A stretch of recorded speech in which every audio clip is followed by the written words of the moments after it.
Hello అండి, అందరికీ ఎలా ఉన్నారు? అందరూ బాగున్నారా?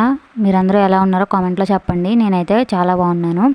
అండ్ ఈ వీడియో ఏంటంటే, ఇవి క్యారెట్ విత్తనాలు అనమాట. లాస్ట్ టైం చెప్పా కదా వీడియోలో, క్యారెట్ విత్తనాలని సేవ్ చేయాలి ఎలాగైనా అని చెప్పి. ఇంక ఇప్పుడు ఈ విత్తనాలు అయితే తయారయ్యాయి. నేను కోసాను అనమాట. ఇవి అయితే చూడడానికి అచ్చం వాములాగే ఉన్నాయి. వీటికి తడి తగలకుండా అయితే స్టోర్ చేసుకోవాలి, లేదంటే విత్తనాలు మొక్కలు వేసుకోవడానికి పనికిరావు. అందుకని నేను ఇలా పేపర్లో అయితే పెట్టి స్టోర్ చేస్తున్నాను. ఇవే కాదు, ఏ విత్తనాలైనా సరే ఇలాగే స్టోర్ చేసుకోవాలి తడి తగలకుండా. మేమైతే మా ఇంటి దగ్గర కూరగాయల మొక్కలు, పూల మొక్కలు వేస్తూనే ఉంటాము ప్రతి సంవత్సరం. వేసి వాటి విత్తనాలను కూడా ఇలాగే స్టోర్ చేస్తాము. వాటి సీజన్ వచ్చినప్పుడు అయితే కనుక ఆ విత్తనాలని మేము నాటుకుంటాము. మీరు కూడా మీ ఇంటి దగ్గర ఇలాగే మొక్కల్ని పెంచుతారా? కామెంట్ సెక్షన్లో అయితే చెప్పండి నాకు. ఈ మొక్క మొదట్లో అయితే బాగా ఎండిపోయింది కదా, ఇది పీకడానికి రావట్లేదు అనమాట. సో అందుకే నేను వాటర్ పోసాను.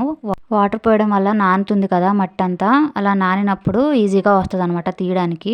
చూద్దాం ఇది దుంప వచ్చిందో లేదో. వచ్చినా రాకపోయినా మనకేం ప్రాబ్లం లేదు, బికాజ్ విత్తనాలు అయితే నేను తీసుకున్నాను కదా. ఈ దుంప రాకపోయినా కానీ మనం విత్తనాలతో మొక్కలు అయితే చేసుకోవచ్చు. చూద్దాం ఇది వచ్చిందో లేదో. ఇదైతే నాకు డౌటే వస్తుందో రాదో. ఎస్, నేను అనుకున్నట్టయితే ఇదైతే రాలేదు అసలు. కొంచెం కూడా గ్రో అవ్వలేదు, ఓన్లీ రూట్ ఒక్కటే ఉంది. చూడండి ఎలా ఉందో ఇది. దీన్ని ఒకసారి వాష్ చేద్దాము ఎలా ఉంటుందో. నేనైతే వాటర్లో వాష్ చేస్తున్నా. ఇదైతే ఇలా ఉందన్నమాట. ఓన్లీ ఒక వేరు ఒక్కటే ఉంది, ఇంకేం లేదు. కొంచెం కూడా ఫామ్ అవ్వలేదు క్యారెట్. ఇంకా ఈ ఛానల్ని కొత్తగా ఎవరైనా చూస్తున్నట్లయితే కనుక ఛానల్ సబ్స్క్రైబ్ చేసుకోండి. ఈ వీడియోని లైక్ చేయడం మర్చిపోకండి. మీ ఫ్రెండ్స్ అండ్ ఫ్యామిలీ మెంబర్స్కి షేర్ చేయండి. Thanks for watching.